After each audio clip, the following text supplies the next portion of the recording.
read into the record. El Paso forced to bus immigrants out of town amid mass migration, from the New York Post. El Paso joins Governor Greg Abbott in busing migrants to New York City, from Texas Tribune. And El Paso looks like a third world country after Texas border city, from the New York Post. Without objection, I recognize the gentlelady from Washington, Ms. Jayapal. Thank you very much, Mr. Chairman, and I want to thank the witnesses, all of you, for being here. Mr. Dunn, I want to join my colleagues in expressing my condolences to you and your wife, Janelle, and your family for your profound loss of Noah. For 4 years, Donald Trump pursued some of the most inhumane immigration policies as president.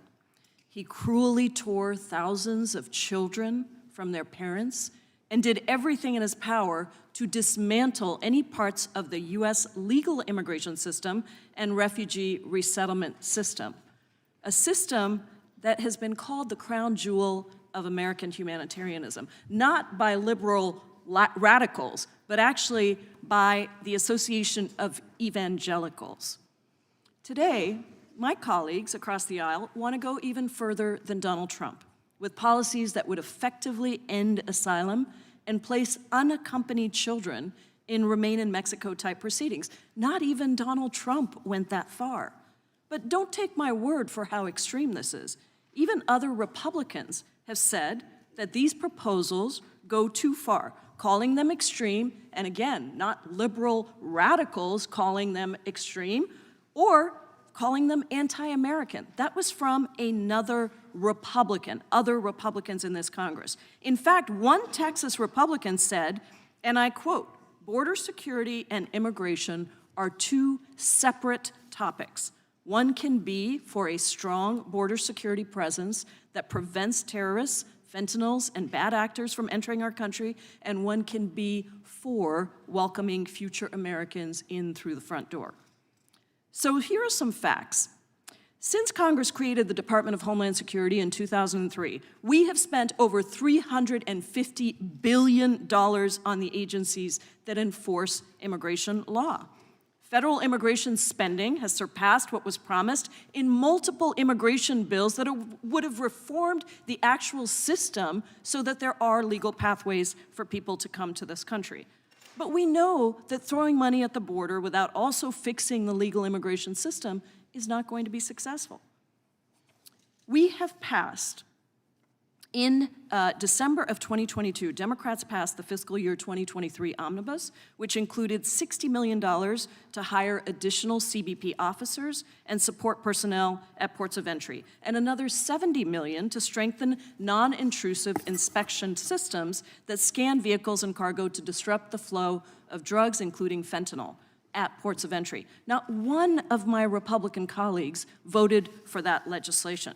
In June of 2020, Congress passed the infrastructure bill, which included $430 million to modernize our ports of entry and improve CBP's ability to detect illicit drugs. 200 House Republicans voted against it. We put that money in because we know that over 90% of fentanyl is seized at ports of entry. Now, I understand that the issues that we are talking about today require my Republican colleagues to tell a lot of statements that aren't true, to use nativist rhetoric, words like invasion and flooding that have actually been used throughout the history of this country to demonize immigrants to this country, different waves of immigrants that have come into this country, but that is not the way that we are going to solve this problem. Judge Semeniago, I want to thank you for your service and also for sending us the wonderful Congresswoman Escobar, who is such an important voice here on this committee and in this Congress. I want to call your attention to this chart that shows that when the Biden administration rolled out a clear process for Haitians to seek admission into the United States in June through August of 2021, and then again beginning in April of 2022, the number of Haitians presenting themselves at ports of entry increased.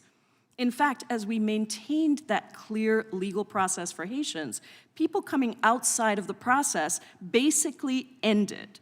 In your experience, meeting with people seeking safety. Do you hear a persistent desire to follow a legal process to enter the United States? Absolutely. I've seen some incredible situations where they're waiting in Juarez under very difficult circumstances, and sometimes the only reason they cross is because it gets so difficult for them. So they really are interested in doing the right thing.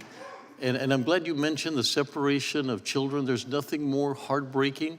And I want to give credit to our Congresswoman who's really stepped up. So sometimes it doesn't take a law, it just takes a person.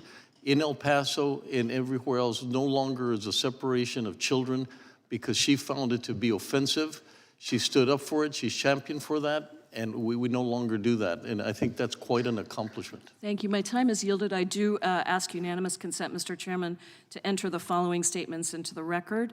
The American Immigration Lawyers Association, Church World Services, Coalition for Humane Immigrant Rights, First Focus Campaign for Children, Human Rights First, Kids in Need of Defense, National Immigration Law Center, National Immigration Project, Project on Government Oversight, and the Southern Border Communities Coalition.